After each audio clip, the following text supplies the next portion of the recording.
From Hong Kong, Chicago, and the... Oh, am I even recording? Yes, I am. Yeah, I am recording. Okay. From Hong Kong, Chicago, and the city of Stoke-On-Trent, this is the Classic Lenses podcast. Hello and welcome to episode 115. My name is Simon Forster and I'm joined by Johnny Sisson and Perry G. Hello, Johnny. Hello. And hello, Perry. Hello. Johnny, you sound chirpy. I sound chirpy? Yeah, that means happy if that word. Oh, okay. Translate. Like a harpy chirpy or like cheerful? Cheerful. Cheerful. Okay, all right. Yeah, man, I'm feeling quite a bit better today. So Hooray. Yeah. So yeah, I'm definitely improving. Excellent. Well, that's good. I think I can finally safely say I'm starting. I mean, I still feel like garbage, but I feel a little bit more like my old self, just a garbage version of myself, if that makes sense.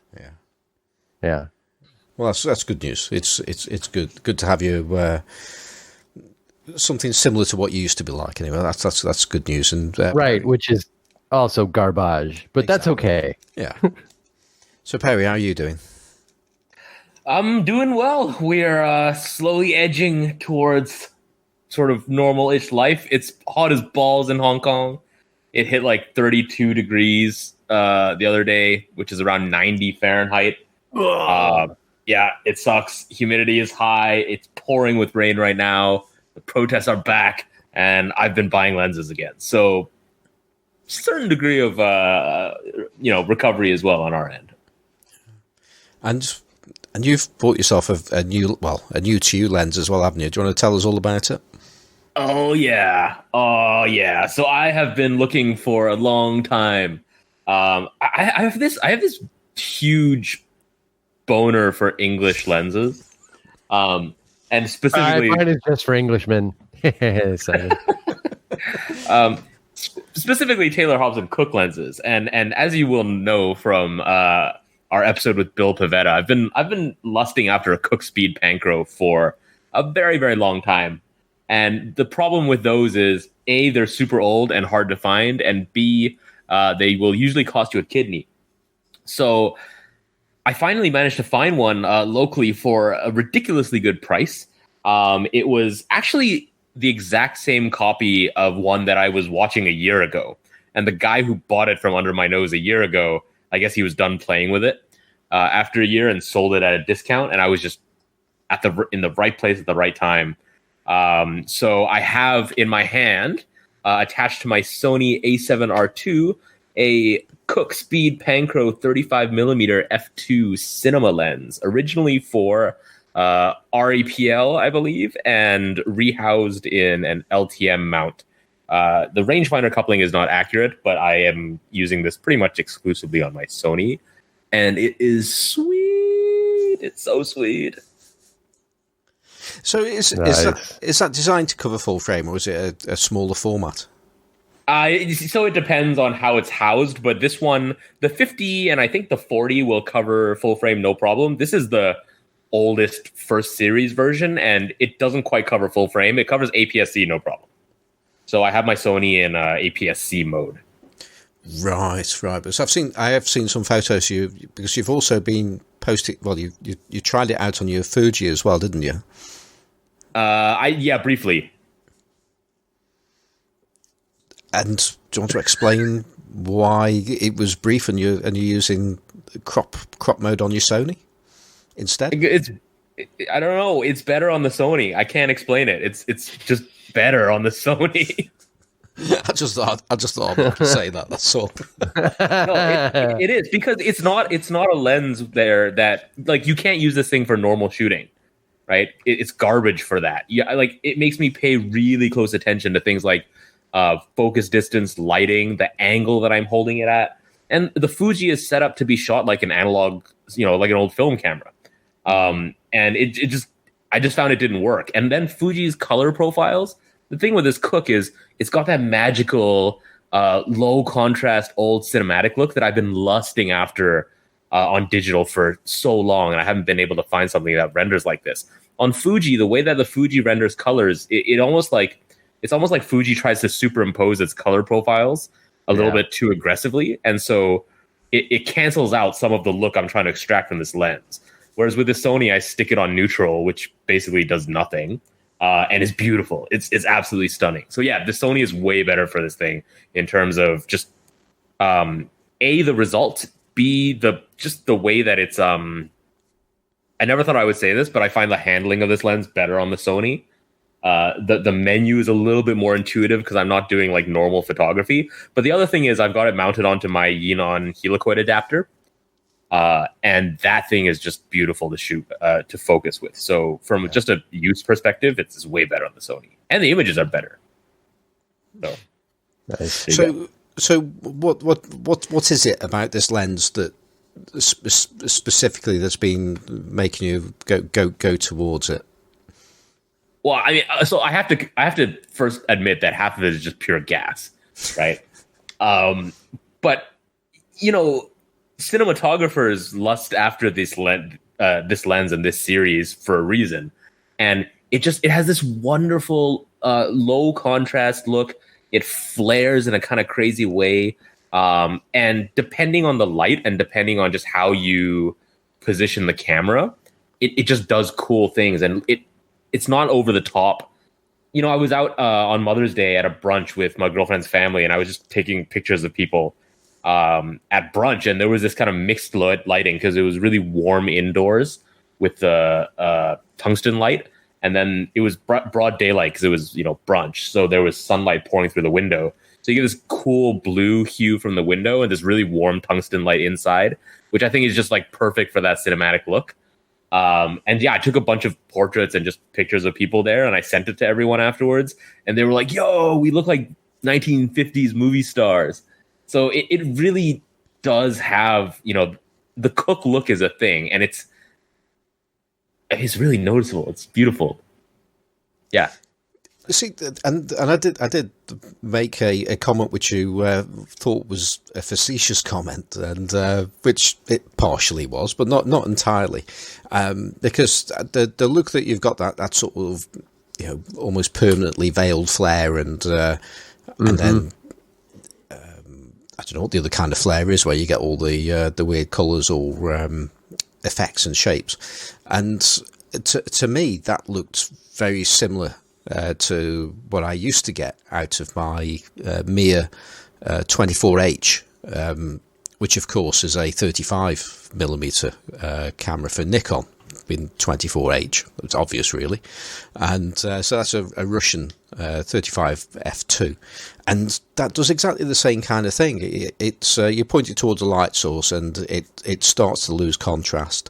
And if you go towards a really strong light source, then it really does nuts things. It flares like a bastard, you know. And what's interesting to me when you talk about cinematography is that I sold my copy of that lens because I just wasn't using it, and to a cinematographer that I know, who I've been talking to recently, he almost like begged me to sell it to him. And so I did in the end, and he sent me a link to something that he's been working on, and he's, you know, just, it was pre-production, no sound, but he was trying to get this.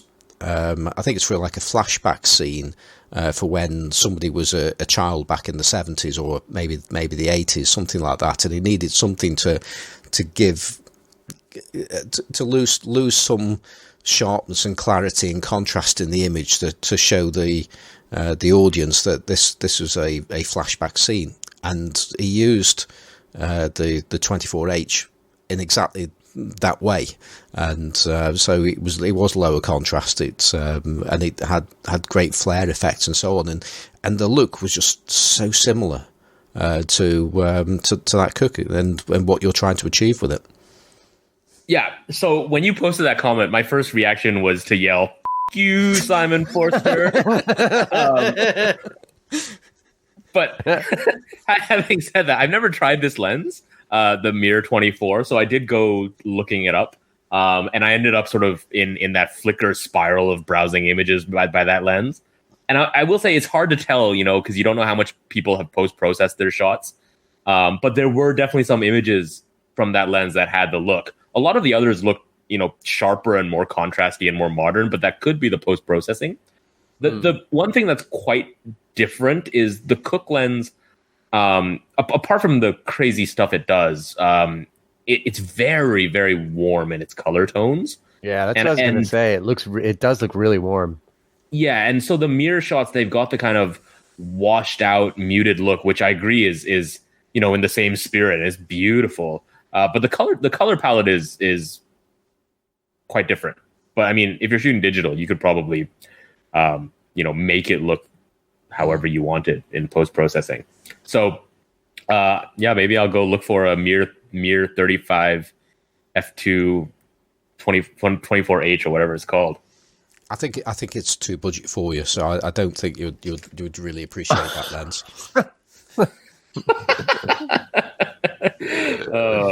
Touche. Well, I mean, if I can find one, I will. I'd actually be keen on trying it because I love this look, right? And if it's similar, then that'd be awesome. If it's not, then at least I can try to articulate what the differences are. Plus, it covers full frame, so that's a plus from the Myyy.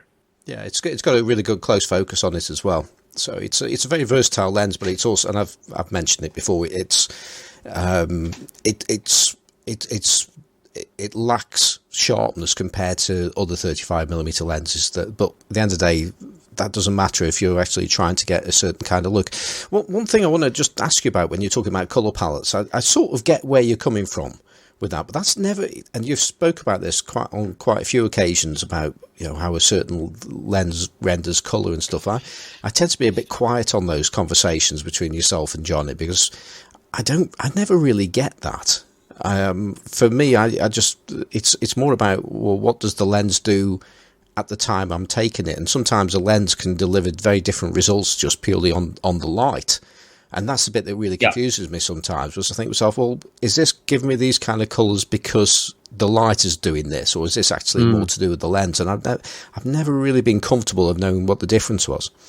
Well, I think on that, the amount that the lens contributes can vary greatly because, the difference in the color palette will usually manifest itself in like slight differences in the relationship between different colors that present themselves.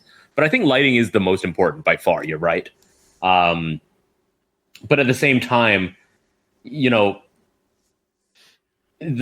think the thing with this particular Cooke lens that makes it render color the way it does is the fact that it's uncoated, not so much, anything else. Yeah, well, I see.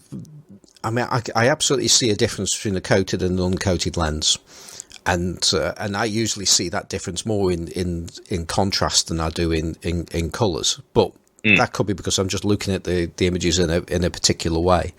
So yeah, but there are definitely, I have seen differences in colours from different lenses, and most notably is one when I did a comparison test probably about 3, maybe 4 years ago now, and it was with 50mm lenses, 1.4 lenses. And there was my Zeiss planer, a Super Takoomah with a radioactive affected one, Olympus 51.4, and the Nikon. Oh, actually, no, it must be 5. Actually, there was a Nikon. There was also the Minolta MD3, I think it was. But the Nikon and the Zeiss for me were pretty much identical in almost every way.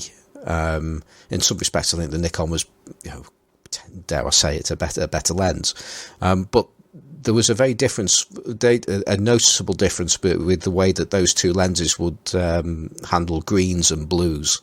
And I'm just trying to remember. I think yes, that was it. I'm pretty sure that the Zeiss gave me nicer greens and the Nikon gave me nicer blues. And I think you could potentially take a choice over which way you would want to favour that one, but. Again, in sort of real life, if you like, I'm not sure that would ever really mean anything to me. So yes, greens and blues are very noticeable in differences. The thing that I use as a benchmark is skin tones. And that's just sort of the way that I look at most lenses in their color rendering, sort of the way they make skin look. I've got nothing else to say to that. I don't know if you've got anything to say about that, Johnny. If you want to come in on that point. No, I mean, the thing I was noticing about these shots was I think Cine lenses have a really particular look to them when they're stepped up to, other formats, whether it's APS-C. It's usually APS-C, right? Is that what this was cropped to, Perry, or smaller? Yeah. Okay. APS-C, right. And a lot of them are 16:9. Okay, because I know that, like, when I've done C-mount lenses on the Fuji, they have a really particular. They tend to have really good central sharpness and a lot of fall off. And so to me, I mean, these are like indicative of that look, sort of, right? But there's definitely a color temperature thing as well. Because I mean, you look at the blue, the daylight behind obviously is super blue, and then the interior light, which is warmer anyway, is already going to be warm. So I guess I'm thinking like it would be really cool to see this lens out in the daylight to judge like how much of the color rendering is sort of interior light versus exterior light. Like, what does it do under daylight? You know what I mean? It's almost like an easier judge because you can't separate the warmth of the indoor light from the lens color rendering in a certain sense. Does that make sense? Yeah. Although at the same time, there were a couple of other people at our table who were shooting. They also had Sonys and were shooting with like modern lenses, and the skin tones are. I mean, there's white balance to account for, right? Ooh. But the skin tones are very orangey from the tungsten light. Yeah. As opposed to the kind of like really pleasant, warm but vintage look, of this Cooke. But the other thing that is. 1 second, you guys. I'm going to run because Robbie's here. I'll be right back. Ooh, hello, Robbie. Actually, you can't hear that, can he? Okay, so I'm back. I have my groceries in the fridge, and I've washed my hands, and Robbie's here. Hi, Robbie. Hey, Johnny. Hi, Robbie. How you doing? Hey, guys. How are you? It's good. Good. It's good to see you and hear you. Yeah, we're all of us, which you're not seeing on the podcast. We have the little video part of the thing on the screen, which we can see when we talk to each other. So we're all on video right now with each other, except for Simon, because he ain't got no camera.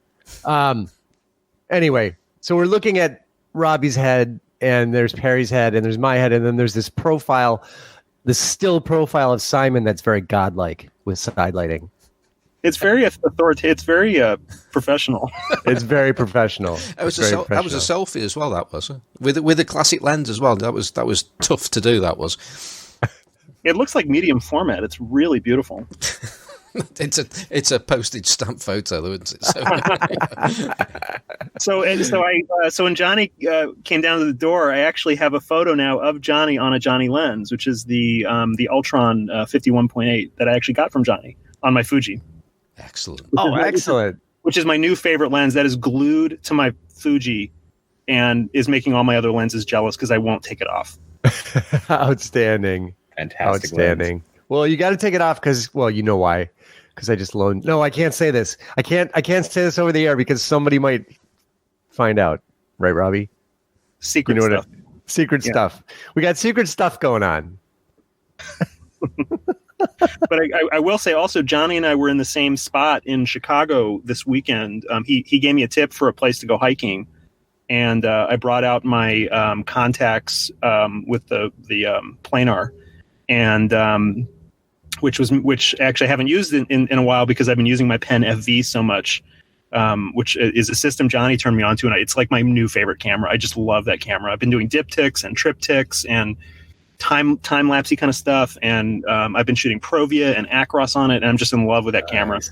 That's such a great camera. Awesome. Yeah. So just really quick, and I'm gonna talk about this a little bit later in the podcast, but yeah, me and Robbie were literally in the same place at the same time and didn't know it. Wearing what? Day before yesterday. Yeah, wearing masks day before yesterday. Or yesterday. Was it day before yesterday? What was this?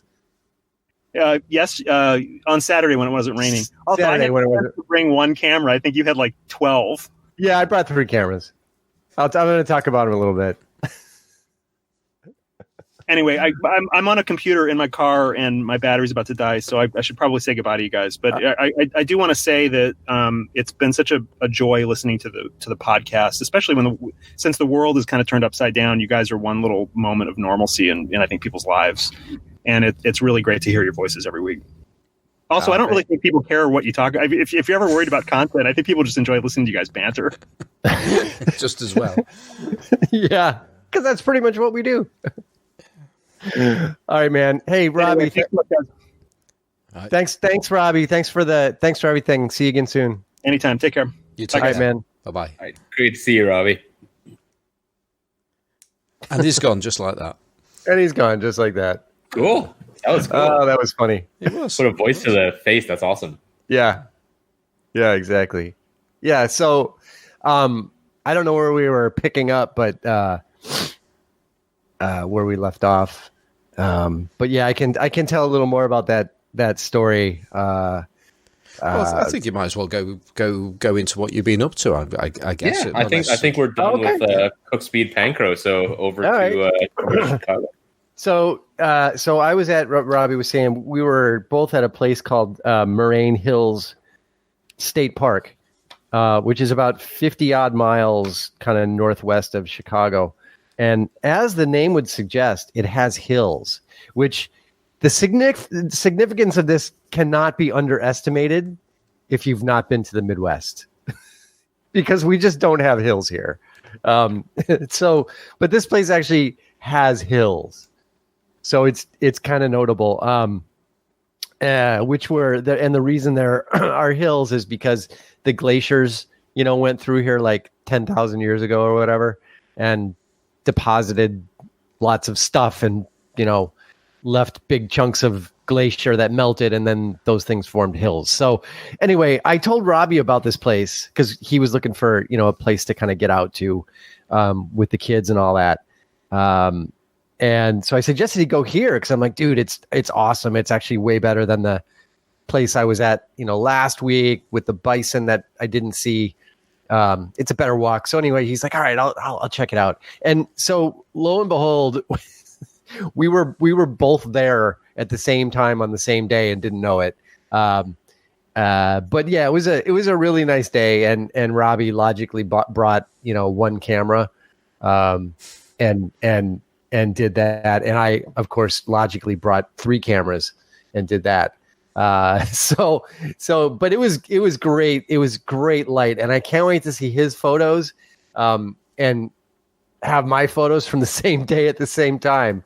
But I had with me, my Rollei 2.8C, and I had, Acros in there, and I had the FT2 Pano, Soviet Pano cam with, FOMA 200. And I had the Rollei 35 RF with Tri-X. And I got through a little bit more than a roll on each one of those. So usually what I do is I take, 5 cameras and use one, and I get really annoyed that I did that. So this time I only took 3 cameras and I actually used them all. Well, that was the thing. Before you spelt that out, I was thinking you used all 3 cameras and got a roll out of each. That's incredible. Yeah, I mean, it was, I don't know, it wasn't super hard because the light was like fantastic. And it's, you figure the Rollei, it's 12 shots on a roll. The FT2 is 10 shots. And I had already shot half a roll on the Rollei 35, so I got through that, and I think I only shot like half a roll on the Rollei 35, the RF 35. But yeah, I mean I mainly shot with the Rollei and the Pano camera, and yeah, I mean I don't know, I just switched back and forth between them. I did at one point have the Rollei Rolleiflex in one hand and the Rollei 35 in the other. I was kind of going back and forth between them. But yeah, I've done that sort of thing in the past, and it's doable, but it's a very quick mental change, because I mean the thing is I was shooting 3 different aspect ratios too, so I was trying to keep that sorted out in my head, like what I wanted to shoot on which format. But that actually wasn't. It's not just the formats, though, is it? I mean, the form factor as well is just completely different in each case as well. Yeah, yeah, it is. But I mean, there are 3 cameras I feel really comfortable with, so it was not as difficult. And I was really not changing exposure settings much at all. Like I had each camera kind of set up for, for the light for each thing. So yeah, and I wasn't metering. I was just basically more or less Sunny 16ing. So it made it a little bit easier. So Johnny, you and Robbie, were you guys actually within like visible distance of each other and just didn't recognize each other because everyone was wearing masks? Yeah, probably yes. At some point, because we parked in different places, so it's like it would be like if we both got on the racetrack at a different, entry point, right? Because it's just a loop around a lake. It's literally it's a 4 mile walk around a lake. So at some point we were at opposite ends of the 4 mile trail around the lake, which is just really funny. Oh, that's hilarious. Yeah. I had no idea he was there. So, yeah, but it was a really beautiful day, and it's a place that I'm really familiar with. I used to go there a lot. It's been, God, probably 10 years now since I've been there. But the funny thing is, like, I've shot, Rolleiflex there before, and there were a couple times where I was like, wait, I've shot in this exact same place before. Like, I remember seeing this on my ground glass. So I've probably got photos from almost exactly the same place from, a decade or more ago, which I'm going to have to go back to the film archives and find those shots now for comparison. But it's a really great spot, and it lends itself really well to all 3 of those formats. Like, there were some shots that totally made sense in square format. Like sometimes landscape shots just work amazingly well in square format, especially if you've got a little stand of trees or something. And then there were a lot of points where the panel format worked really, really well. And then I was kind of pulling, using the Rollei, the 35 millimeter, the standard, 4x6 kind of size aspect ratio for more kind of like closer up shots. Cause there's a lot of really cool nature details, like down trees and stuff like that with, cool stuff on them. So I was kind of shooting them in 3 different ways, and all 3 aspect ratios kind of made perfect sense at different points along the trail, if that makes sense. So yeah, it was a really fun day. Oh, and so the other thing about this place is there are a lot of endangered birds that nest in this area, because it's kind of in it's in an area where there are a lot of like lakes and rivers. So there's a couple of really unusual birds that tend to show up, and we saw some of those. Saw some what are they? Oh shit, I can't remember the name of them now. But the egrets, the white egrets. So there's these white egrets, which you really can't miss because they're tall ass white birds. So they really stand out even from a distance. But then, I mean, the other one that's really rare are the Sandhill Cranes, which were I think nearly extinct at one point. And this particular place is one of their primary habitats in the world. So it says in the guidebooks, Moraine Hill State Park, if you want to see this animal. So we saw a pair of Sandhill Cranes, which is really, really unusual. Oh, that's so cool. Yeah, it's really neat. And Sandhill Cranes, just they stand out. They're kind of this grayish brown color, and they're tall. I mean, they're like freaking 4 feet tall. They're over a meter, and they've got this red cap, like right on the front of their heads, basically. So really kind of amazing to see all of that stuff in one day, you know?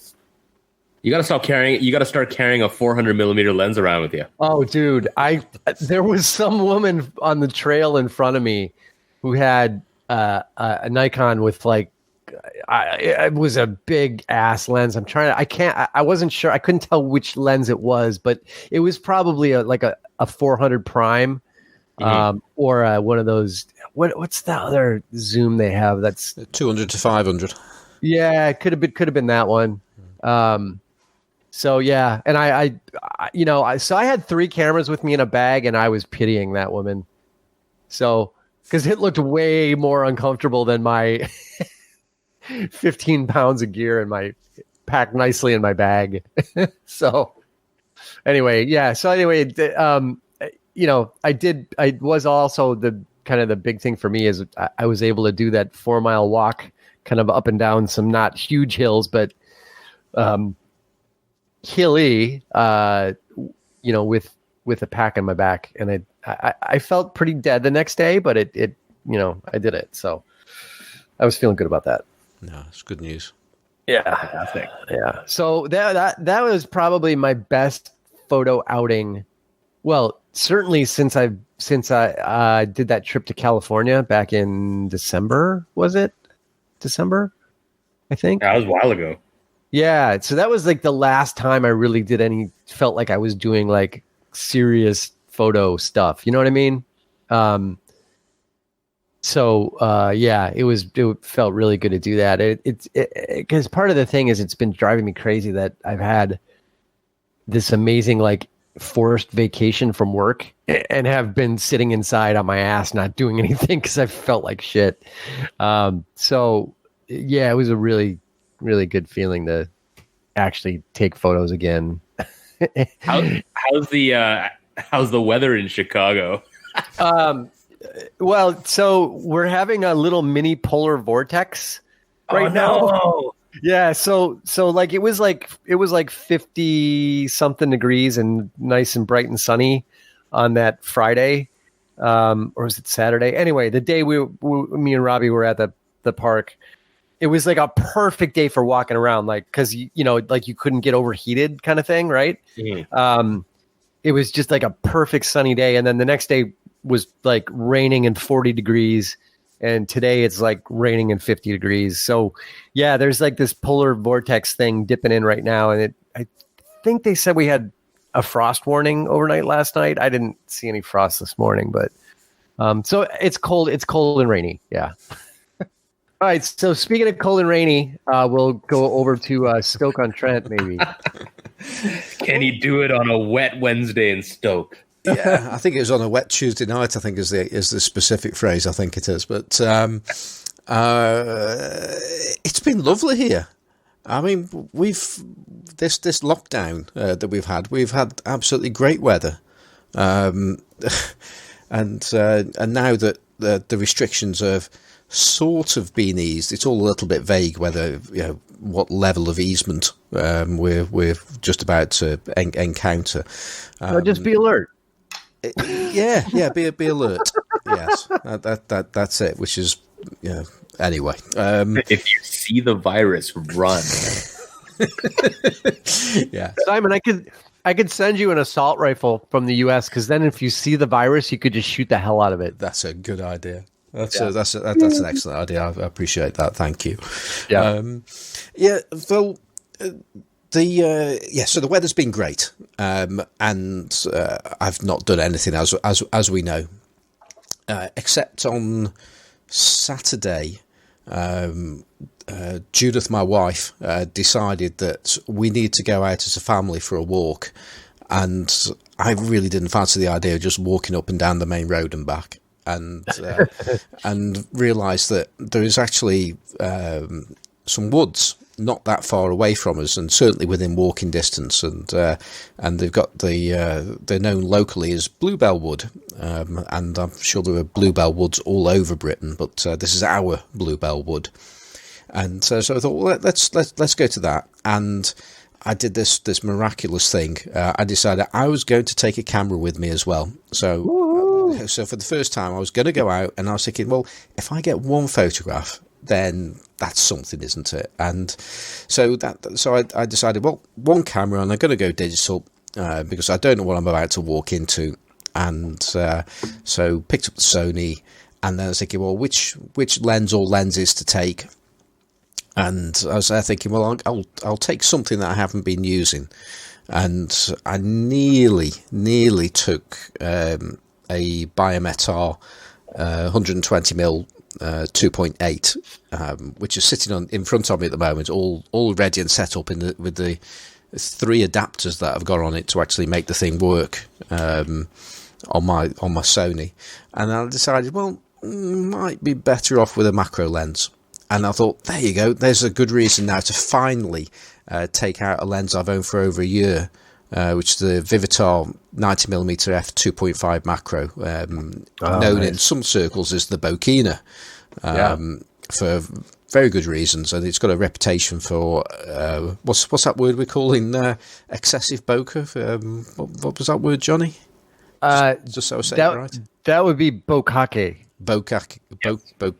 Because apparently I said it wrong last week, and I said something that was very close to being rude. That's right. You said it great this week. You just said Takoomah again, so that's all right. I did I say Takoomah? Oh no. Yeah. At least I didn't say Takoomah. It's not a Takoomah. Yeah. That's it's still one up from Takoomah. So, so I'm not. I don't mind that. So I took that lens, and I also took with me my Petri Orikkor 50mm f2 with a helicoid as well. But that ultimately stayed in the bag because I can remember I've been out before, and I've taken a Tamron 90mm. On a walk a few years ago in this area, and that did actually okay. It was an autumn walk, so I thought, well, I'll put the Vivitar on and give it a go. And as soon as we started to get onto the trail where the walk was, excuse me, there was the local people had been doing, I don't really know how to describe this. There's some kind of community project which I was blissfully unaware of, where people were making objects or taking objects and painting them, like pebbles and stones and just making things, and then hanging them or just placing these things near to the path.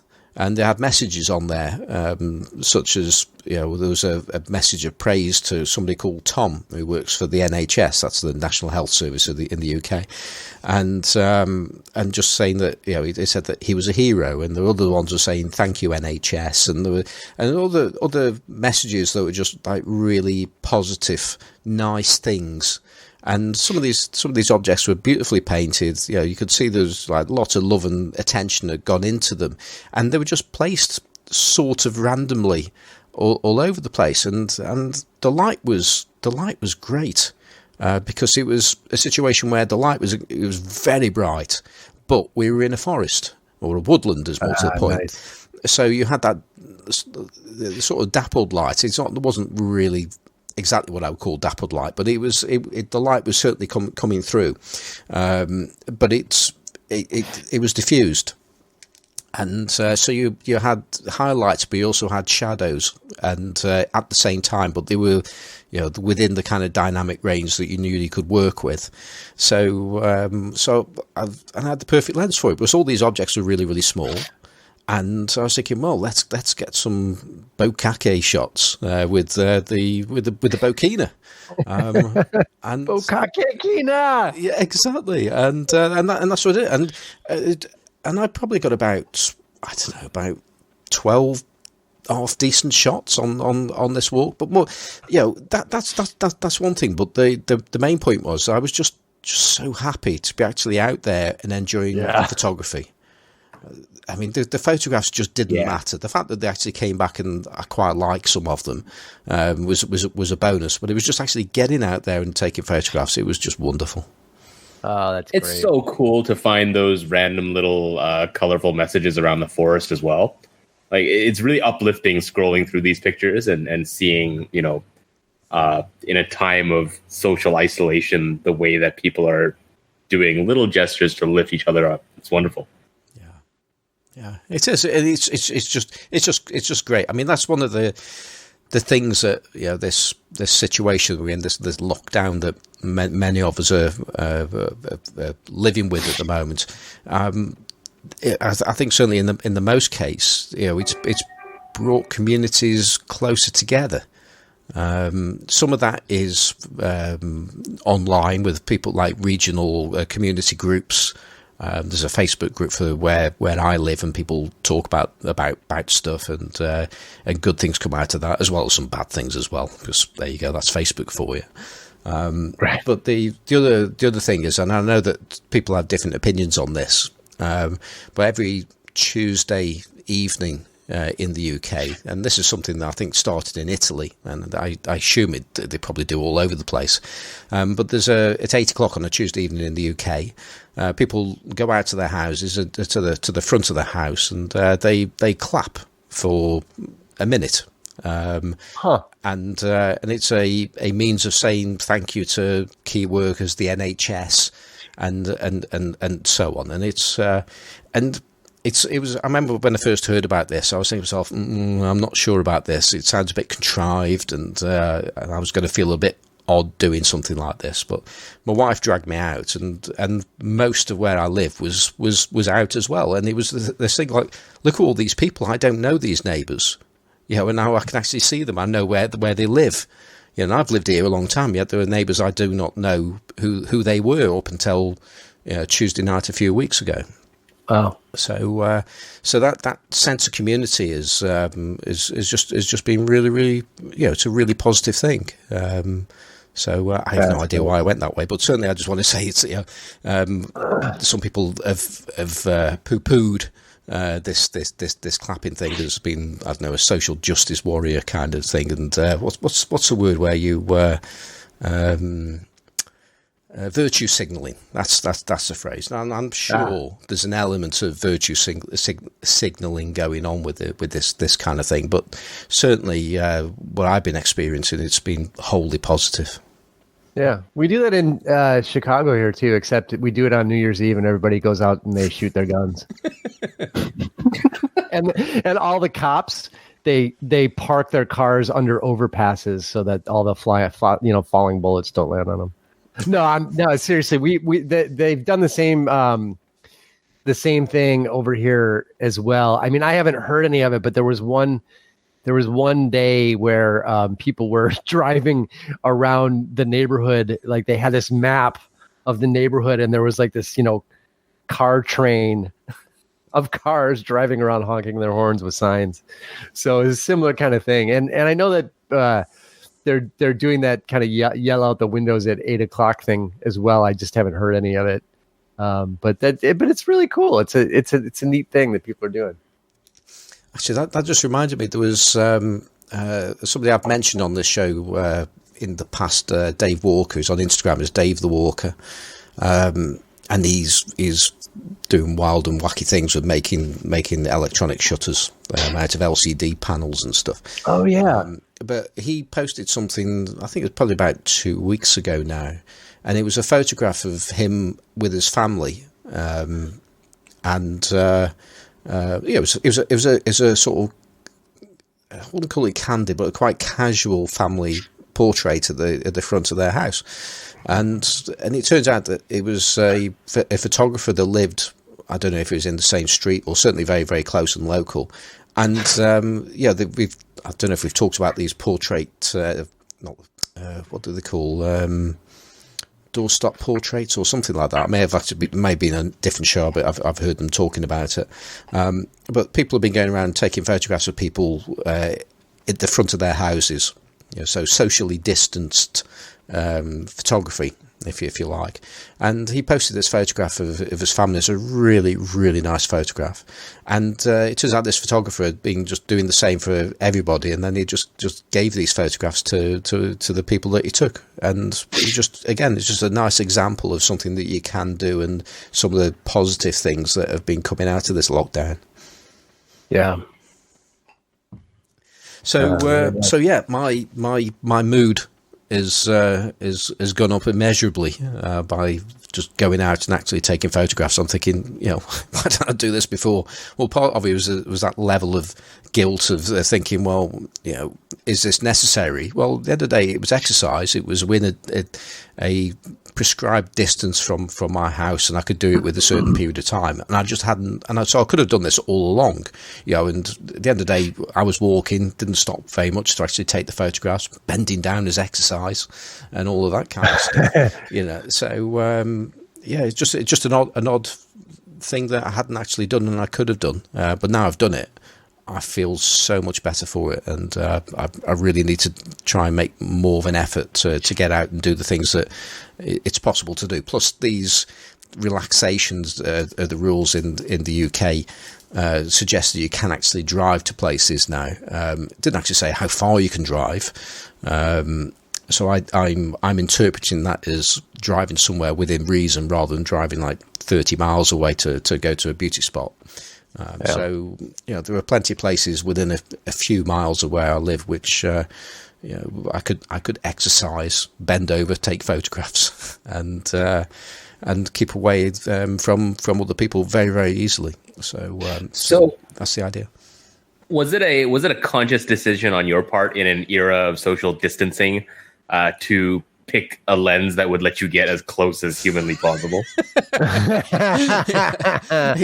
Well, I had no intention of socially distancing myself from my subject, but as ever, I had no intention of taking photographs of strangers and people. Yeah, fair. Yeah, although I did take one. Actually, I did take a few pictures of my family. Most of which, all the time, they were doing something. They weren't candid as such, and only as ever, using I obviously had to use the lens wide open because that's what you have to do. So strangely enough, I think I only actually got one photograph of somebody moving that was also in focus, and and I have posted that shot, and that's of my eldest boy James with his increasingly long hair. Yeah, looking like a 1970s American baseball player. Yes, exactly. Great throw. Great, yeah, exactly. But I think that I just want to touch on that photo. So I was chatting to Perry earlier about it, because you were asking about some of the effects at the bottom of the image, and I think it might be worth just repeating that brief conversation, Perry. So do you want to ask me those questions again, and we'll recap on them? Well, I was looking at the picture, and I just noticed that the bottom of the image, the tire that your son was swinging on was unusually bright, and it wasn't clear to me whether you had dodged that part of the image or if there was some veiling flare going on. And apparently it was veiling flare. Yeah, and that's it. And this was as a result of that light, that so-called dappled light that I was talking about. Because for me, it wasn't quite dappled light, because dappled light is more diffused, whereas this was strong points of light and then strong shade, if you like. And when I was pointing the camera, it was pointing towards the light, and you can see that with just about control some of the highlights in the background. So I had to raise the shadows to make sure you could actually see his face, because it was a bit underexposed. But what's interesting about the shot is like the bottom of the shot is different to the top of the shot, and that's just how the light, I think, is falling upon the lens, causing that veiling flare. But it's only really affecting the bottom of the shot. It didn't actually affect the top of the shot, so it's quite unusual that way, really. Mm-hmm. Yeah. Hey, for that lens, how much do you need to stop down for that effect to go away, or does it ever go away? Do you ever stop that lens down? Yeah, well, I mean, because like the Cooke speed Panchro I've been shooting it mostly at f4, occasionally at f2.8, because the flare characteristics are very, very different at different apertures. So for lenses that flare a lot wide open, I think one of the things that is always good to do is don't just shoot it wide open all the time, but see how that behaves when you stop it down 1 or 2 or even 3 stops, because sometimes you get like really unexpected looks. You know, there's some lenses that when you stop them down to f4, they flare.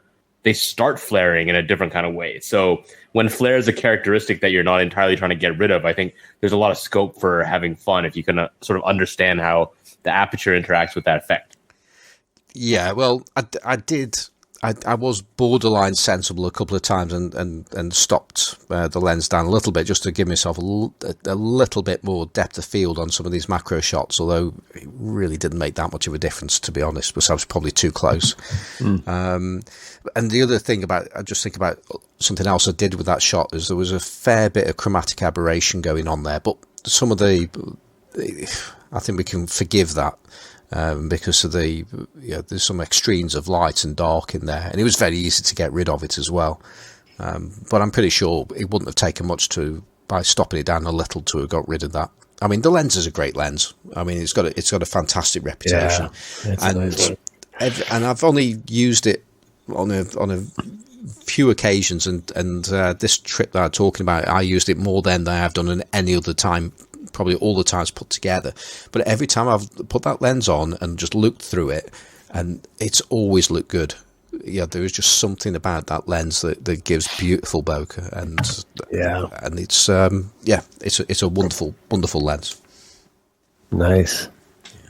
So I think I found the wonderful thing about the world we live in is you can mention a place like Bluebell Wood outside of Stoke-On-Trent, and I can just go look it up on a map, so I can see like right where you were, which I just think is the coolest thing ever. So this was near Ashbank Road, is that right, Simon? Yes, it's actually cool. As you'll know. So I'm looking at Bluebell Wood, and right on either kind of end of Bluebell Wood, there's Trent Firearms, and there's Beer Direct. So I don't know if you went and got a gun and then went to Beer Direct and got a 6-pack, but this sounds like it could have been an amazing day. Yeah, it does surprise me that we do have a local place where you can get your ammunition from. Well, there you go. Yeah. It sounds amazing though. It really does. It's super cool. I'm glad you got a day out. It's kind of weird. It's like here in the US there really have not been, and I'm in a state that has a fairly comprehensive lockdown plan. Most places of business are closed, and a lot of outdoor parks in Chicago are closed because people are being idiots and having giant volleyball parties and stuff. So, but it's not like you can't go outdoors here, right? They've never said you can't go outdoors at all. It's just you have to maintain a 2-meter social distance thing, and if you can't do that, you got to wear a mask. But so people have been outdoors. But I mean, I've noticed these 2 trips that I've made, each consecutive weekend here, I've never seen so many people out at like nature areas ever. Like this place I went to on Friday, like I've been there dozens of times, and it was freaking packed. I've never seen this many people there before. You know what I mean? So yeah, it's just amazing that it's like people have this pent up demand to just get outdoors now, which is kind of cool. So it's kind of neat to think that people are exploring these places that are probably fairly close to them that they haven't ever really spent a lot of time at, you know what I mean? Or that you just don't, you've always got other stuff to do and you don't think to go there or whatever. So it's just great that people are getting out to places like that. And I was going to say, if listeners have had experiences like that, I mean, send us like an email or something and tell us where you've been, so we can, see if there's a beer store or a gun store near the place where you were at, and or whatever, or a Chinese takeout, or just try to imagine what people's days are like, if they're getting outdoors and doing great things. Right. Well, we're actually running out of time again. So this is going to be another short show. And believe it or not, we actually planned to do that email show today, but we never quite got that far again. And we had other features planned as well, which we didn't even get that far either. So we'll do that mystery plan feature and some emails at some point in the future. Not going to make any promises when, but they will return.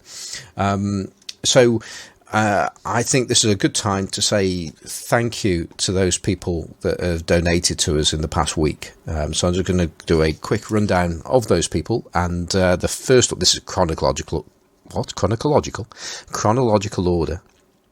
And so from Cheyenne Morrison, glad Johnny is feeling better. Simon Forster's lens cap empire is beginning to circle the globe, and Perry G has toilet paper and flour.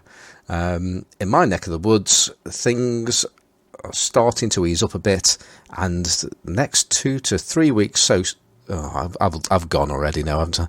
So I'm sorry, Cheyenne, I'm butchering this, aren't I? And so in the next 2 to 3 weeks, society may return to normal. Yes, well, fingers crossed on that one. It seems to be, but whether that's too fast or not, it remains to be seen. So we shall see. Then Nigel Cliff, short but sweet guys. And does Johnny have any recommendations for any risque podcasts? I don't know if this got something to do with the name of last week's show. Maybe. So, no risque podcasts for Nigel? No, I mean, this is the only podcast I have any dealing with.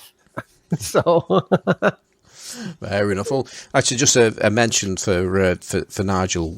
Nigel you'll be able to hear Nigel very, very soon. Those that want to. He's going to be on. He's going to be on the negative. We get on Nigel. Don't worry, he'll be okay. Toot the horn for us, Nigel. Yes. Yeah. So no. That's Ian Fleming. Oh, that's right. That's Ian Short. That's Ian Proper Train Fleming. I always confuse those two. Yeah. I always confuse. Yeah. Well, Nigel Cliff is a sort of guest. He did for negative positives. It was Mike Gutterman. I think he was having a bit of a late night and couldn't sleep, and decided, well, who might be awake now? There was probably somebody in England, and Nigel was obviously awake, and I said, well, do you want to come on the show now? And did. So recorded something earlier this week. I'm not sure when that's going to go out, but I'm sure that's going to be worth listening to that. So so thank you very much, Nigel. Then James Cleveland, he has much love to my lens nerds. Thank you very, very much, James. Jeremy North has for fear of embarrassing one of the members of this podcast, I'm not going to say any more than that. But thank you. I would just say a special thank you to Jeremy North. That's all I'm going to say. Yeah. You know why, mate. Yeah. Much in a similar kind of thing to Jamie Bloomquist a few weeks ago. Exactly. Yeah. So thank you very much, Jeremy. Thank you to James Thorpe and Brian Woolworth for their regular contributions as well to us. So thank you very, very much. So that's pretty much it. So Perry, you're going to shout out? Whoa, you did a switcheroo on me there. Yes. Do I have shout outs? No. I do not have shout outs. Okay. And Johnny. Just a shout out to, I'm going to say, to all of the folks who have sent me well wishes. It's very much appreciated. Yeah. Well, I just had the one shout out, and that's going to be to Ben Couto of the Couto Camera Company, who is now selling my lens caps in America. This is really an advert. All right. Yes. So Ben is selling my quality lens caps in America. So they're exactly the same as the lens caps I'm selling everywhere else in the world, in Europe. So do check out the Couto Camera Company on the eBay. That's that. That's a word from our sponsor. So, Perry, outside of this show, how can people keep up with you? You can find me on Instagram and Flickr at Perry G. Don't worry about my website. And Johnny? When I'm not banned from Facebook, you can find me on. You're reinstated now, aren't you? I've been reinstated. It was only a 24-hour ban, so I didn't. You've been good for a whole week. Well done. I've been good for a whole week, and I have not been rebanned yet. So it's only a matter of time, folks. So if you want, you'd probably best catch me over at the Classic Lenses podcast group on Facebook as soon as possible. And that's it. That's all that's the only place you're gonna find me. And if you want to write into the show and for an email show that we've been promising for ages and still haven't done. Yes, please send your emails to classiclensespodcast@gmail.com, and we will eventually read them if you do that. And, of course, follow the podcast at classiclensespodcast.com to get all the weekly links, et cetera, et cetera. On Instagram, you can visit Best Vintage Lens for best vintage lens. Best vintage lens photos. Loads of Bokakkeh over there. And you can see the podcast on YouTube. So look for Classic Lenses podcast on YouTube. Except you can see the words on the screen that we're speaking. So I guess you could turn the sound down and read the podcast if you wanted to. Yeah, it would make more sense, almost certainly. Yeah, exactly. Okay, and so you can keep up with me on Twitter, which is Simon4. I'm on Instagram as Simon Forster Photographic. I have a website, which is simonforsterphotographic.co.uk, which where you can buy a whole host of lens caps and an increasing range of body caps, including DKL lenses and lens caps and body caps, which are just about to launch as well. And you can hear me once a fortnight or so on the Large Format Photography podcast with Andrew Bartram.